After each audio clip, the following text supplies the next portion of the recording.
વલસાડના મોગાભાઈ હોલ ખાતે જિલ્લા કક્ષાનો સ્વચ્છ ભારત અભિયાન કાર્યક્રમ નાણામંત્રી કનુભાઈ દેસાઈની ઉપસ્થિતિમાં યોજાયો।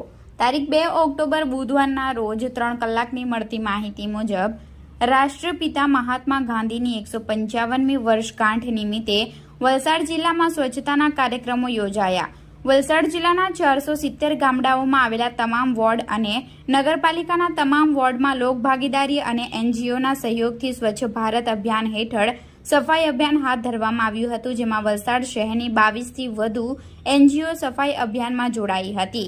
સ્વચ્છ ભારત મિશન અભિયાન અંતર્ગત વલસાડ શહેરમાં જિલ્લા કક્ષાનો કાર્યક્રમ રાજ્ય નાણામંત્રી કનુભાઈ દેસાઈના અધ્યક્ષસ્થાને વલસાડ શહેરના મોગાભાઈ હોલ ખાતે યોજાયો, જેમાં વલસાડ જિલ્લામાં સફાઈ અભિયાનમાં જોડાયેલી એનજીઓ અને જિલ્લાના મહાનુભાવો અને અગ્રણીઓ મોટી સંખ્યામાં જોડાયા હતા, તેમજ 22 જેટલી એનજીઓ અને સ્થાનિક લોકો મોટી સંખ્યામાં સફાઈ અભિયાનમાં જોડાઈ અને આ કાર્યક્રમને પણ નિહાળ્યો હતો। આ કાર્યક્રમમાં વલસાડ સાંસદ ધવલ પટેલ, ધારાસભ્ય ભરતભાઈ પટેલ, જિલ્લા ભાજપ પ્રમુખ હેમંત કંસારા, વલસાડ જિલ્લા કલેક્ટર નૈમેશ દવે, ડીડીઓ અતિરાગ ચપલોત, પ્રાંત અધિકારી આસ્થા સોલંકી સહિત અધિકારીઓ અને જિલ્લાના અગ્રણીઓ મોટી સંખ્યામાં ઉપસ્થિત રહ્યા હતા।